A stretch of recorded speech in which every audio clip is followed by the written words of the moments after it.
오늘 제목 좀 따라해 보실까요? 승리하신 예수님. 예. 뒤에 단어 하나를 하나 더 추가할까요? 승리하신 예수님을 바라보자. 좀 이렇게 같이 한번 읽어볼게요. 시작. 승리하신 예수님을 바라보자. 아멘. 제가 그 평택에서 사역할 때로 기억을 하는데 워낙 한 20년이 지났기 때문에 어렴풋하게 이 추억 속에 기억되어지는 여자 집사님 한 분이 계십니다. 얼굴이 흐릿해요. 그리고 그분 성함은 아예 기억나지 않습니다. 그분에게 남동생이 하나가 있었다는 게 기억이 나고 그 남동생이 좀 나이가 많은 남동생이었는데 머리가 노란색으로 이렇게 항상 이렇게 염색을 하고 다녔던 덩치가 좋았던 남동생 기억 안 나시죠? 네, 그런 남동생이 있는 집사님 기억이 안 나실 거예요. 제가 왜 이분을 기억하냐 하면은 이런 사건이 하나가 있었어요. 그때 당시 이 평택에서 사역했던 교회에 담임 목사님이 사셨던 빌라 지하에 이 빈집이 하나가 있었습니다. 빈 공간이. 그래서 제가 종종 거기서 좀 쉬기도 하고 그랬다가 이제 여자 집사님이 아마 뭐 제가 다 잘 기억이 나지 않으니까 원래 시집을 안 가신 건지 아니면은 시집을 갔는데 사별인 건지 아니면은 이혼인 건지 그건 분명치가 않아요. 아무튼 혼자 몸이었어요. 한 50대 초반 그때가 20년 전이니까 아마 지금은 얼추 한 70 가까이 되셨을 거예요. 50대 초반, 40대 후반. 근데 이제 그해 여름에 찬비가 많이 왔습니다. 그래가지고 제 기억에 교회 지하에서도 물을 퍼냈던 기억이 있고 예, 온통 뭐 그렇게 여름에 다녔던 것 같아요. 담임 목사님하고 막 여기저기 물 풀어 가고 다시 또 뭐 막 바가지에다가 물 이렇게 퍼가지고 다시 또 버리고 막 그랬던 일들이 기억이 나요. 그런데 비가 억수같이 쏟아졌는데 그 빌라에도 이 빗물이 들이친 겁니다. 그 집사님이 지하에 그 이제 집에서 빈 공간에서 이제 이 가재 도구를 갖다 놓고 이제 혼자서 사셨는데 빗물이 들이쳐가지고요. 어디까지 들이쳤냐면 제가 그때 다급하게 전화를 받고 그 빌라로 차를 몰고 갔는데 제 목까지 잠겼어요. 제 목까지. 제가 들어갔어요. 제 목까지. 그냥 양복 입은 채로 거기 들어갔어요. 빨리 모래도 건져야 될 것 같으니까. 들어갔는데 뭐 건질 수 있을까요? 아무것도 못 건졌죠. 다 갖다 버렸어요. 예. 펌프기 갖다 놓고 며칠 동안 물을 다 퍼내고 물 퍼내면 뭐 하겠습니까? 온통 뭐 가재도구는 뭐 진흙 뻘 같은 그런 속에 다 잠겨 있고 그때 그 집사님이 막 우시는 거예요. 우시는 거예요. 제가 그 눈물을 다 알 수는 없지요. 어떤 아픔이 있는지. 자, 결국 모든 살림살이를 통째로 다 폐기 처분하고 그분은 이제 혼자 몸으로 마지막 예배를 드리러 교회에 오셨어요. 그러면서 그 밖에서 거기가 약간 이렇게 비탈길이잖아요. 거기서 제 손을 잡고 우셨던 모습이 기억이 납니다. 그 눈물 제가 다 그 의미를 다 알 수 없지요. 어디로 가셔요? 전사님 제가 어디로 가겠어요? 고향으로 내려가야지. 저는 이제 오갈 때도 없는 여자가 됐어요. 여러분 그 집사님에게 그 해는 그리고 그 여름은 광야였습니다. 광야. 우리가 알고 있는 그 광야였어요. 그렇게 터벅터벅 내려가던 그 집사님의 뒷모습이 지금도 흐릿하지만 제 가슴 한켠에 기억으로 저장되어져 있다는 겁니다. 한 사건만 더 이야기하고 본문으로 좀 들어가 볼게요. 제가 이 신학교 시절 같이 공부했던 그 신학생들 중에 유일하게 저랑 동갑이었던 분이 한 분 계셨습니다.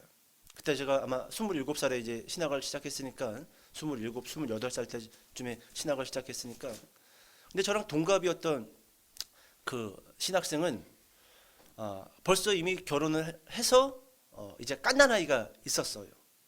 근데 신학을 시작함과 동시에 시골 농촌 어딘가에서 개척을 시작했습니다. 아주 빨리 시작했죠. 결혼도 빨랐고 아기도 빨리 낳고, 그리고 신학교 들어오자마자 그냥 바로 개척을 시작을 했어요. 근데 항상 점심시간이 되면은 뭐 신학생들이 뭐 돈이 어디 있나요? 뭐 3,000원, 4,000원짜리 식당 가서 밥 먹고 그러죠. 근데 그 전도사님은 식사를 안 하시는 거예요. 그래서 금식인가? 그래서 하루는 제가 가서 물어봤죠. 왜 식사를 안 하세요? 동갑이니까, 나이가 갑이니까 슬그머니 속사정을 이야기하는 거예요. 돈이 없어요. 돈이 없어요. 그래서 점심을 못 먹는 겁니다.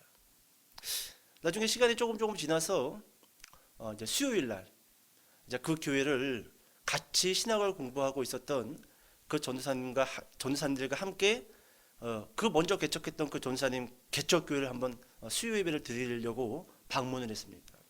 방문을 했는데 글쎄 이 교회가 얼마나 가난한지 농촌에 있는 이 다 무너져가는 교회를 하고 있었는데, 이 사모님이 분유값이 없어가지고요 보리차를 끓여가지고 그거를 이 젖병에다 넣어가지고 아이 입에다 물려 놓은 거예요.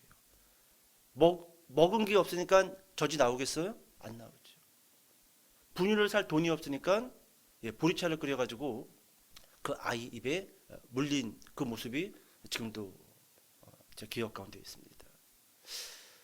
여러분, 저랑 나이가 같았던 이 신학생 전도사님, 이분에게는 글쎄요, 그 이후로 제가 연락을 졸업과 함께 연락을 하진 않았지만 아마도 그 시절이 아마 이 전도사님에게는 아마 광야의 시절이 아니었겠는가, 좀 그런 생각을 해보게 됩니다.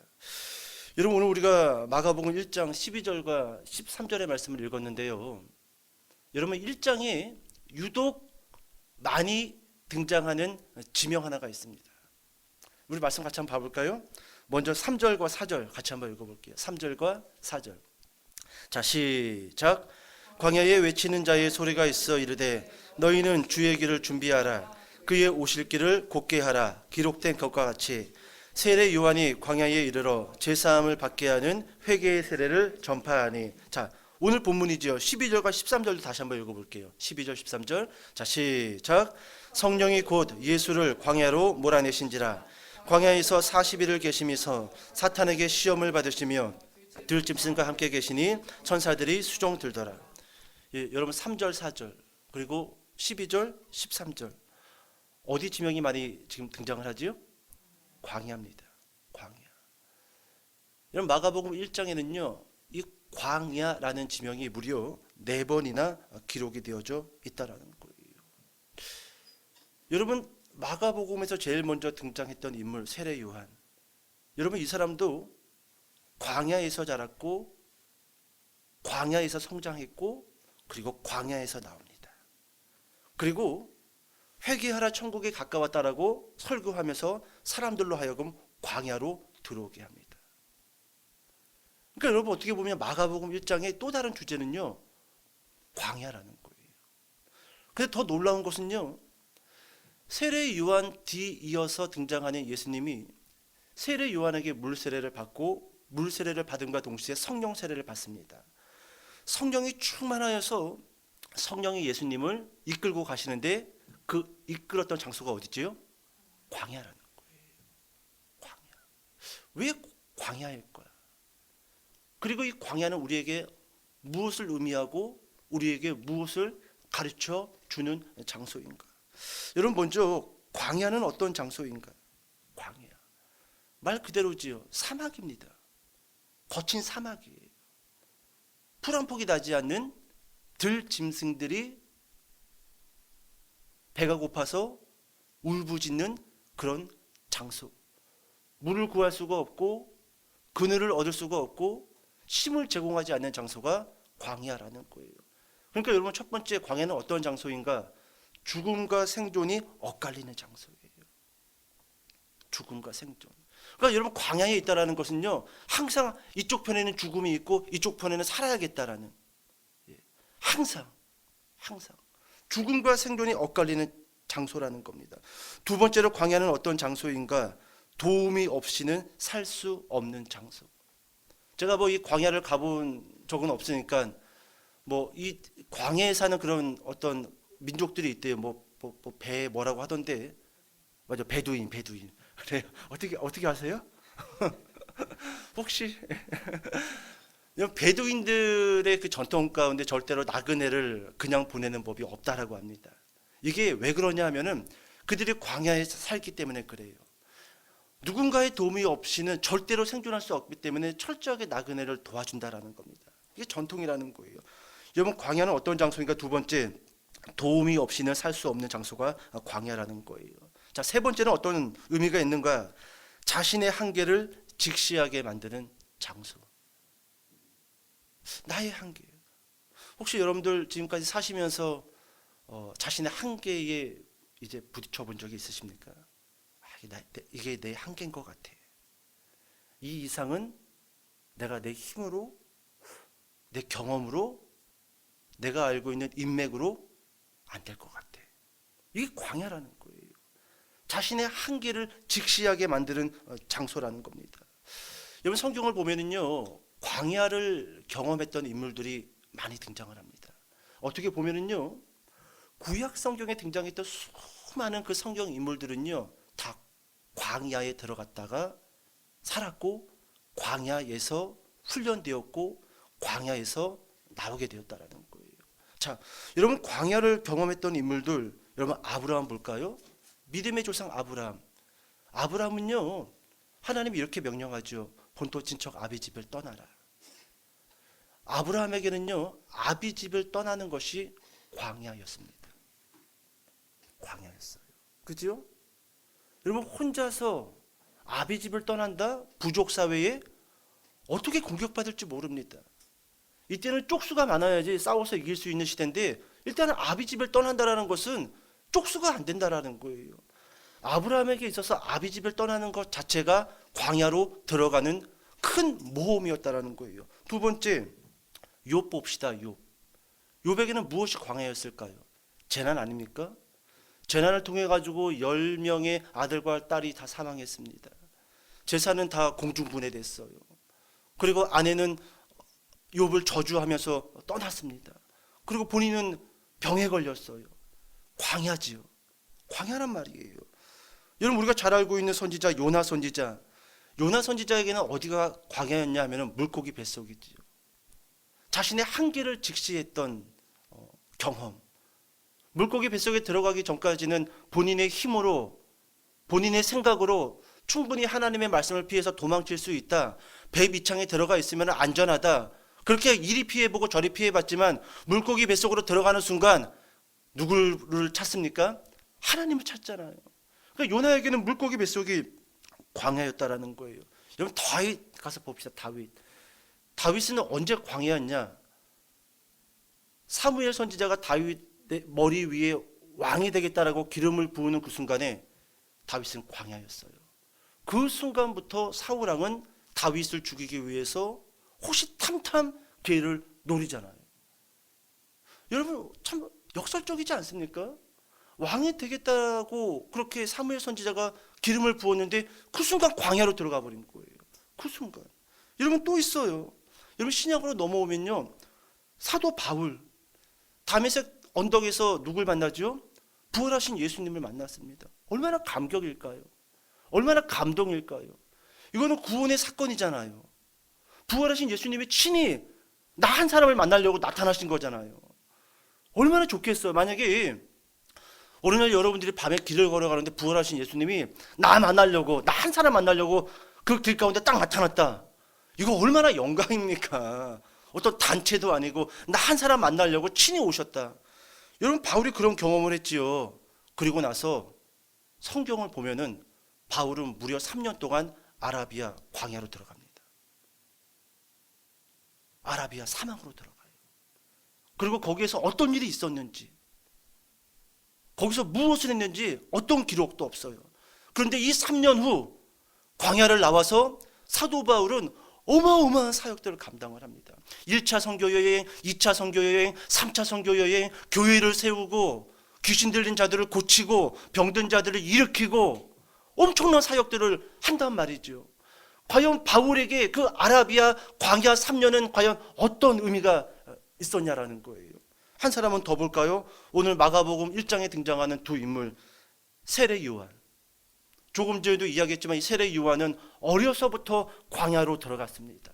그리고 그 광야에서 교육했고, 그 광야에서 훈련받았고, 그 광야에서 성장했고, 그 광야에서 먹고 자고 살았단 말이지요. 그리고 그 사람이 광야에서 나오는 그날 엄청난 메시지를 세상 가운데 선포하죠. 회개하라. 천국이 가까이 왔다. 세례 요한만 그렇습니까? 여러분, 세례 요한 뒤이어서 등장하는 예수님도 물 세례를 받고 성령 세례를 받고 성령에게 이끌려 어디로 들어가셨다? 광야로 들어가셨다. 광야로 들어가셨다. 여러분, 좀 이렇게 질문을 던져볼게요. 먼저, 하나님은 왜 하나님의 백성들로 하여금, 하나님의 사람들로 하여금 광야를 허락하시는가?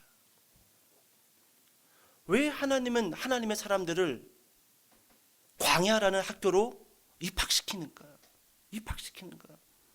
여러분, 우리가 이것을 좀 이해하기 위해서 구약 한 사건으로 넘어가야 됩니다. 출애굽기예요. 출애굽기. 여러분, 이스라엘 백성은 모세라는 리더를 통해서 이집트에서 나옵니다. 그리고 곧장 어디로 들어가죠? 광야로 들어가요. 몇 년 동안 돌아요? 거기서 40년 동안 돕니다. 왜 하나님은 광야를 허락하신가? 여러분, 유월절 사건을 통해서, 그리고 홍해가 갈라지는 사건을 통해서 이스라엘 백성은 광야로 깊숙이 들어갑니다. 그런데 여기서 드디어 문제가 발생되어지기 시작하죠. 이스라엘 백성들이 어디 추억에 붙들려 있어요? 애굽, 이집트의 추억에 붙들려 있다는 겁니다. 거기서 먹었던 습관, 거기서는 그래도 고기라도 먹었는데, 거기서는 그래도 딱 일 끝나면은 해가 뉘엄 떨어질 때 피라미드 바라보면서 소주 한 잔 먹었던 그때가 그립네. 여러분, 이 추억 끊어버리는 거 이거 보통 어려운 거 아니에요. 나이가 조금 들면은요, 우리 그런 말 있잖아요. 추억을 먹고 산다. 여러분, 이스라엘 백성들이 그랬어요. 어마어마한 사건을 통해 가지고 하나님께서 인도하시는 가나안 땅을 지금 행진하고 있는데 계속 마음과 생각은 어디에 붙들려 있어요? 이집트에, 애굽에 붙들려 있다라는 겁니다. 여러분, 하나님께서 왜 하나님의 백성들에게 광야를 허락하시는가? 이겁니다. 여러분, 세상의 사고방식을 벗기시기 위해서 광야를 허락하신다라는 거예요. 무엇을요? 세상의 모든 사고방식, 먹었던 방식, 내가 살았던 방식, 내가 성장했던 방식, 그 모든 세상적인 방식을 다 벗겨내기 위해서 우리로 하여금 광야로 들어가게 하신다라는 거예요. 여러분, 이스라엘 백성들이 광야에서 얼마나 불평했습니까? 틈만 나면 불평했고 틈만 나면은 여러분 불만을 표출했단 말이죠. 그래서 여러분, 하나님께서 그들에게 무엇을 주시죠? 우리가 잘 알고 있는 만나를 주시고 메추라기를 보내서 그들에게 고기를 먹이시고, 밤에는 추우니까 불기둥으로 인도하시고 낮에는 더우니까 구름기둥으로 그들을 인도하십니다. 여러분, 이것은 이제 정확히 무엇을 보여주는 사건이냐면은 누구만 바라봐라? 하나님만 바라보라는 거예요. 이제 너희는 이미 홍해 바다를 지나오면서, 여러분, 사도 바울은요, 그 홍해 바다 사건을요 정확하게 세례 사건으로 해석을 합니다. 너희가 그 홍해 바다를 들어갈 때 너희는 죽었고, 그러니까 볼까요, 여러분?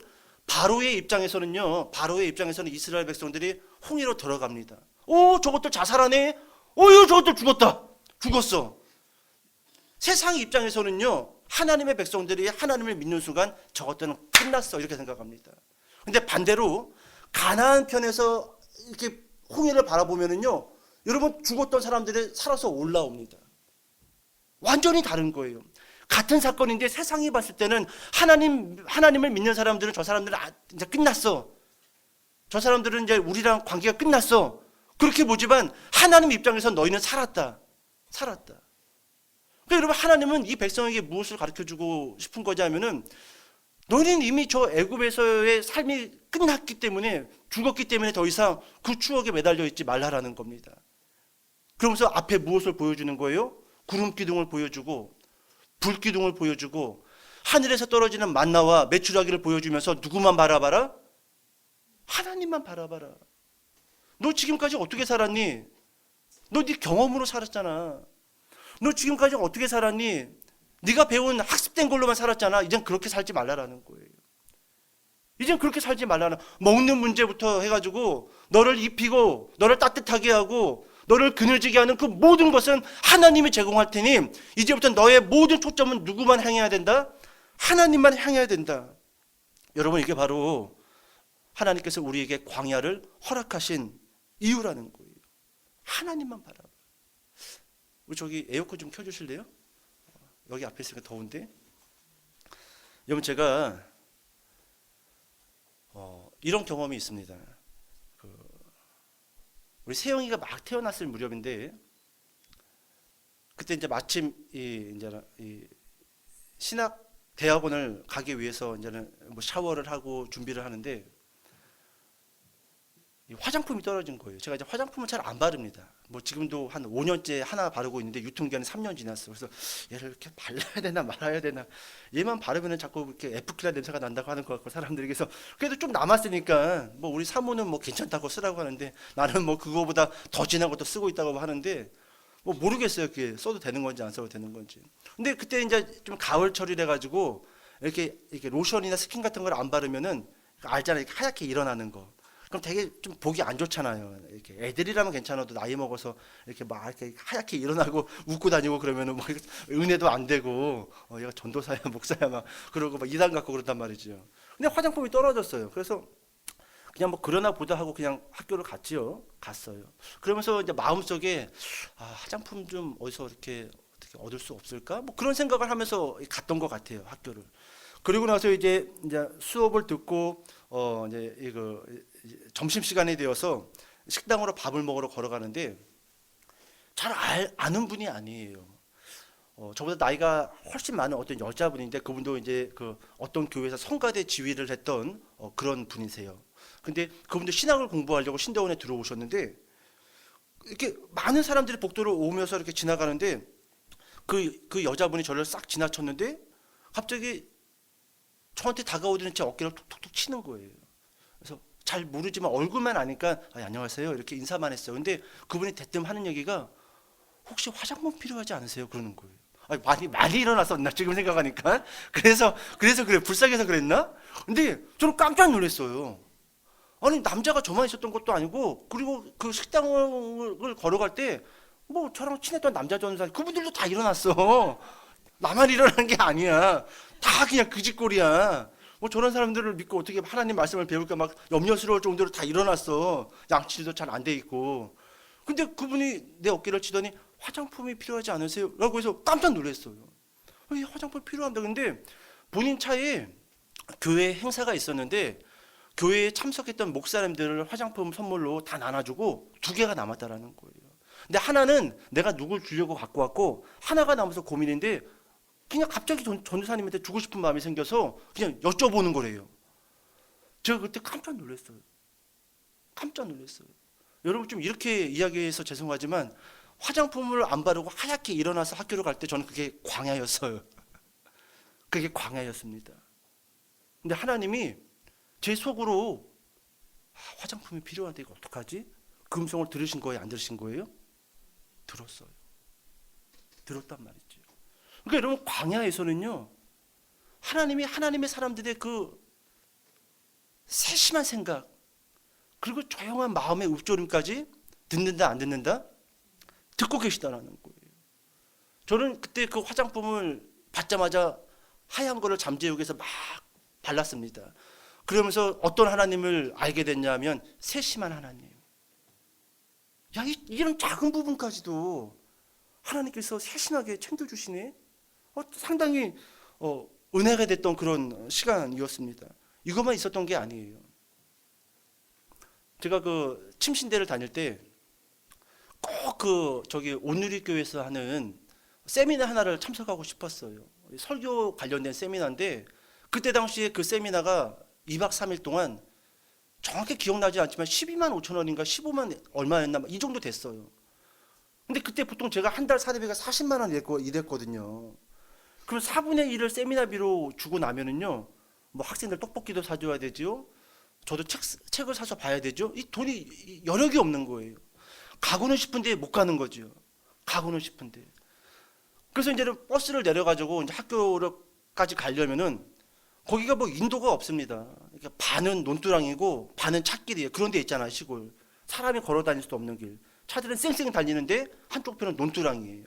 그러니까 논두렁 반에다 발 이렇게 엉거주춤 이렇게 길을 걸어가고 있는데 한쪽 편에는 세미나가 이제 다음 주에 시작하는데 꼭 가고 싶은 세미나인데 내가 좋아하는 목사님이 강사로 나오는데 그런 생각을 하면서 걸어가고 있는데 여러분 시골 찻길 다니는 그 논두렁에 보면은 사람들이 막 버려놓은 쓰레기들 많잖아요. 막 소주병도 있고 막 바카스병도 있고 막 오만 쓰레기들이 막 그 길가에 막 있단 말이죠. 근데 싹 걸어서 지나왔는데 갑자기 제 눈에 12만 5천 원이 탁 찍히는 거예요.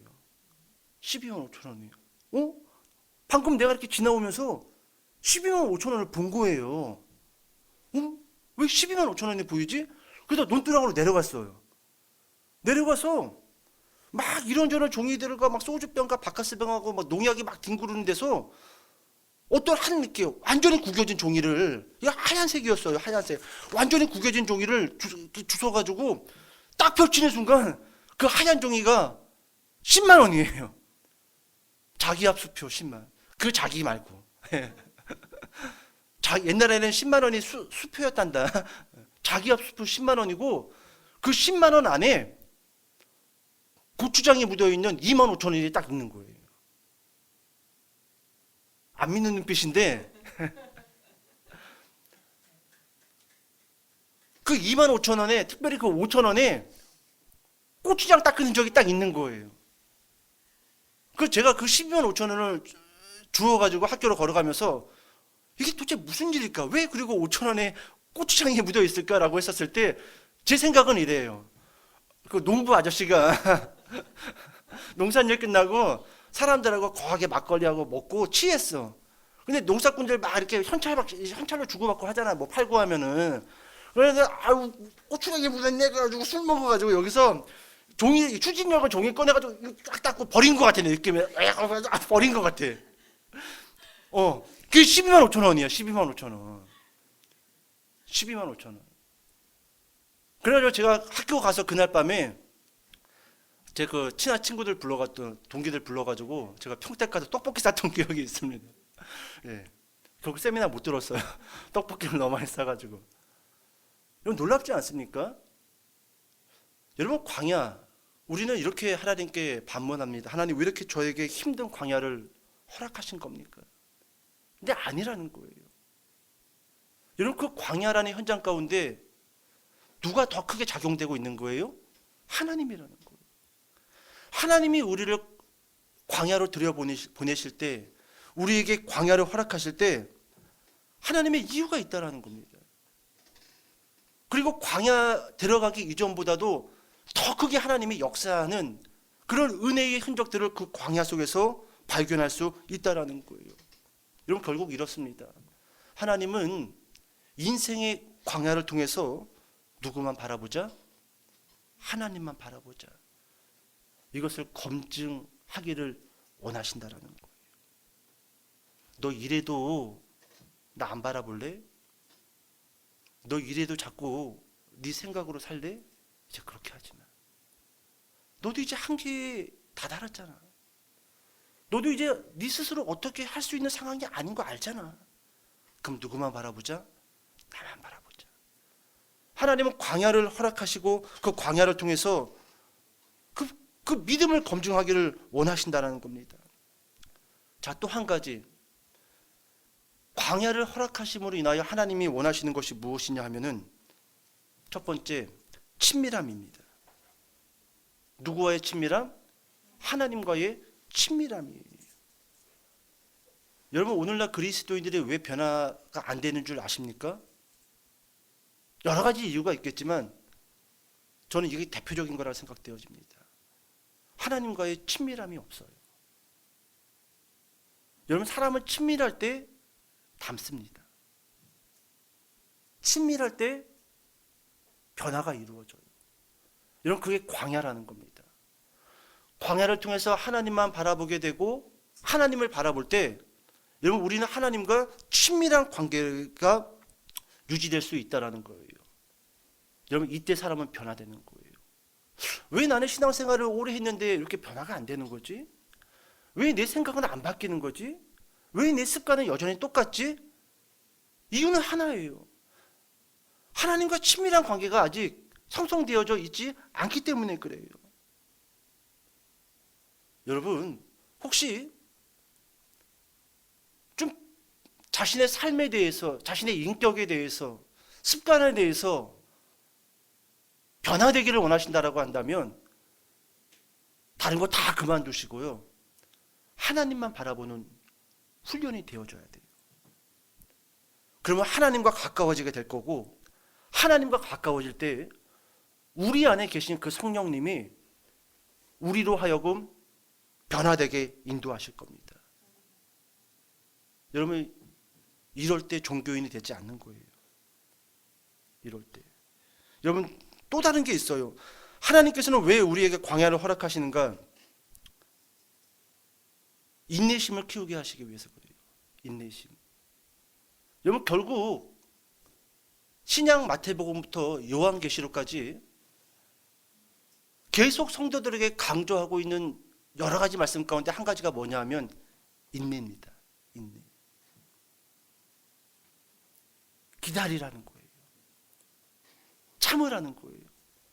근데 우리는 참아요, 못 참아요? 못 참지요. 조금 해보고 안 되면은 에이 나는 안 되나 보다. 아니에요. 하나님께서 우리를 광야로 들여보내시는 이유, 우리에게 인내심을 키우게 하시기 위해서입니다. 자, 마지막으로 하나님이 왜 우리에게 광야를 허락하시는가? 결론적으로는 이겁니다. 예수님의 형상을 본받게 하기 위해서예요. 누구의 형상을요? 예수님의 형상을 본받게 하기 위해서입니다. 여러분 꼭 하나님은 하나님의 백성들을 광야로 몰아 넣으실 때가 있습니다. 여러분 우리가 광야에 들어왔다라고 생각되어진다고 한다면 오늘 하나님께서 나에게 원하시는 것이 무엇인가를 여러분 깊이 있게 생각을 하고 여러분 그 영역에서 승리해야 돼요. 제가 쉽게 이야기해 드릴게요. 여러분 제가 신학교 때 밤마다 나가는 신학생들이 있었어요. 한 10명씩. 뭐 저는 보통 뭐 늘 그랬던 건 아니지만 밤에 저는 성경책 읽고 뭐 기도하고 안 믿어도 상관없어요, 여러분들이. 예, 보통 그렇게 밤에 보냈어요. 9시까지는. 예. 근데 꼭 밤 시간 되면은 나갔다가 새벽녘에나 들어오는 그런 10명의 신학생들이 있었어요. 근데 하루는 제가 밤에 나가야 될 일이 있었습니다. 뭘 이렇게, 그러니까 제가 좀 나이가 많았기 때문에 동생들이 자꾸 뭘 사달라고 하는 거예요. 걔들은 막 20살, 21살이고 저는 뭐 28살, 29살이었으니까 나이 차이가 한참 나지요. 예. 그래서 제가 이제 얘네들을 데리고 가자 그러면은 저기 안성 가는 길에 공도라는 데가 있는데 그 공도에 가면 뭐가 있나 가보자. 그래서 이제 공도라는 지역으로 걸어가고 있었습니다. 그때가 한 9시쯤 좀 넘었나? 뭐 그랬던 것 같아요. 그런데 저 멀리 호프집이 하나가 있었는데 잠시 후에 사람들 소리가 막 들리면서 호프집에서 사람들이 우르르 나오는 거예요. 제가 시력이 좋습니다. 지금도 오른쪽 눈은 2.0이에요. 이 젊었을 때는요 2.0도 너무 잘 보였어요. 한 3.0까지 있었으면 아마 3.0도 봤을 겁니다. 진짜예요. 제가 왼쪽 눈은 안 좋아요. 왼쪽 눈이 작잖아요, 제가. 예, 어렸을 때 사고로 왼쪽 눈은 시력이 안 좋아요. 근데 오른쪽 눈은 엄청 좋아요. 지금도 좋습니다. 잘 보여요. 저 멀리 호프집 거기서 나오는 그 사람들이 제가 쫙 당겨서 보니까 2.0의 시력을 당겨서 보니까 신학생들이에요. 그 밤에 나가서 새벽에 들어왔던 신학생들이 나는 어디 가나 궁금하기도 했는데 그렇게 나가서 어디 갔던 거예요?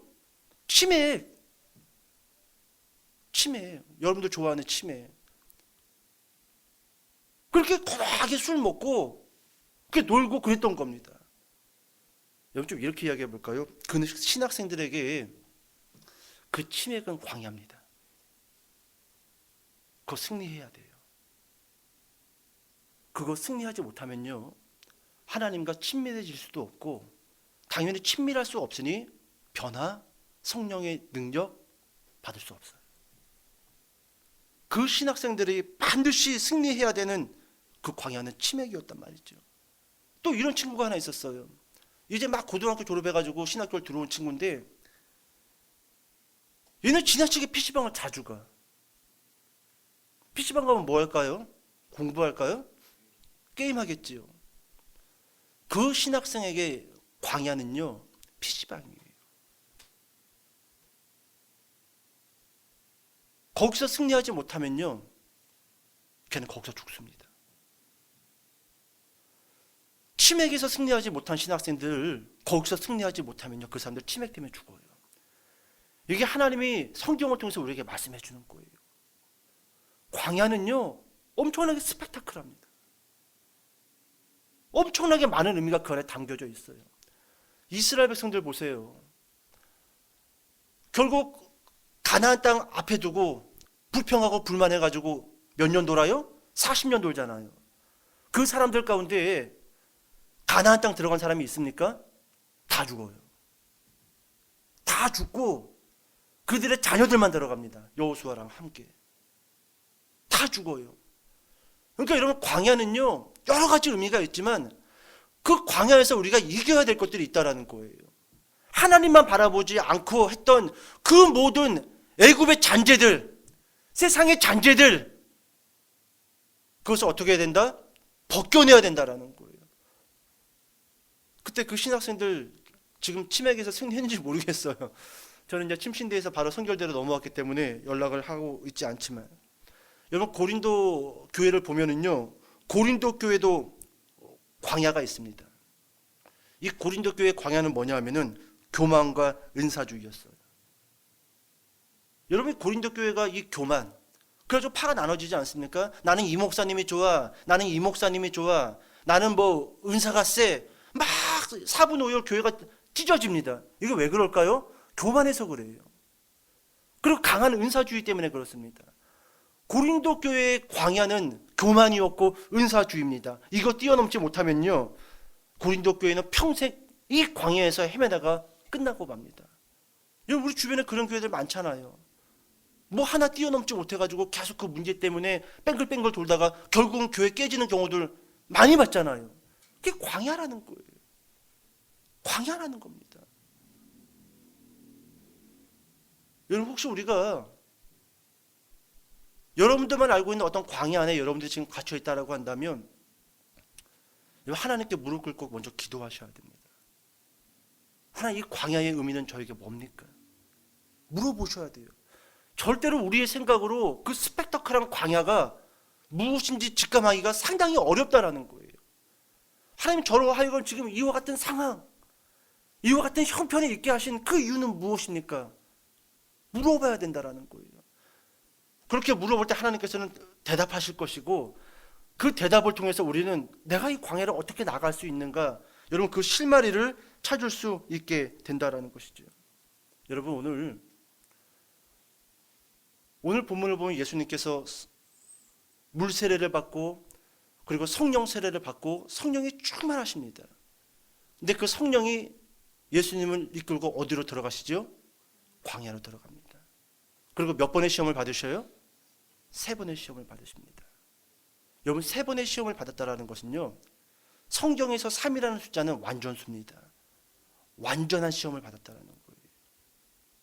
완벽한 시험을 받았다라는 겁니다. 근데 이겨요, 저요? 이기지요? 여러분, 오늘 설교 좀 이렇게 정리할게요.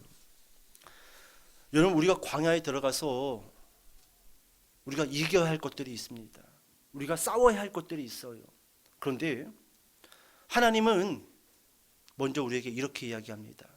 그 싸움은 다 이긴 싸움이다. 다 이긴 싸움이에요. 그럼 왜 싸우게 하시는가? 제가 아까 이런 말씀했지요. 친밀함이에요. 친밀함입니다. 하나님은 우리 보고 싸워서 이기라고 하시는 분이 절대로 아니셔요. 예수님을 통해서 싸우게 하셨고 예수님이 이기게 하셨단 말이지요. 그리고 그 싸움 현장 가운데 우리를 다시금 광야를 허락하실 때 하나님은 우리에게 무엇을 요구하냐면 그 싸움을 통해서 네가 나만을 바라보기를 원한다라는 거예요. 그렇게 하나님을 바라보고 하나님과의 관계가 친밀해질 때 여러분 우리 안에 그렇게도 변하지 않았던 그 애굽의 잔재들이 벗겨지고 여러분 그때 드디어 진정 변화를 받을 수 있어요. 성령의 능력을 받을 수 있어요. 여러분 교회를 그렇게 오래 다녀도 작은 거 하나도 바꾸지 못하는 사람들이 우리 주변에 얼마나 많습니까? 어려서부터 교회를 다녔는데 성령의 능력 그 일도 경험하지 못하고 신앙생활 마침표 찍은 사람들이 얼마나 많습니까? 하나님은 그럼 그 사람들에게 광야를 허락하지 않았던 걸까요? 아니요. 허락했어요. 근데 그들은 여전히 그 속에서도요 고집을 피운 겁니다. 고집을 피운 거예요. 그리고 그 고집대로 사는 자신의 모습을 보면서 됐네, 괜찮네 그렇게 생각할지 모르겠지만 아니에요. 아니에요. 여러분 우리의 최종적인 목표와 목적은요 아까 제가 설교 시간에 다 이야기를 했지만 예수 그리스도의 형상을 닮아가는 겁니다. 예수 그리스도의 형상을 닮아가는 거예요. 이렇게 살아도 문제 없네, 이렇게 살아도 잘 사는 것 같네, 그게 아니라는 거예요. 승리하신 예수님을 바라보며 우리도 광야로 들어가서 그 광야에서 던져지는 그 문제를 안고 하나님과 친밀해짐으로 인해서 변화를 받고 성령을 받아서 예수님의 형상을 닮아가기를 원하시는 분이 바로 하나님이시라는 겁니다. 오늘 여러분 우리 가족마다 그리고 여러분 개인마다 하나님이 허락하신 광야 있지요? 있을 겁니다. 여러분 그 광야에서 누구만 바라보자? 하나님만 바라보자. 무엇보다도 여러분들이 하나님과 가까워졌으면 좋겠습니다. 친밀해졌으면 좋겠어요. 그러면요 반드시 변화됩니다.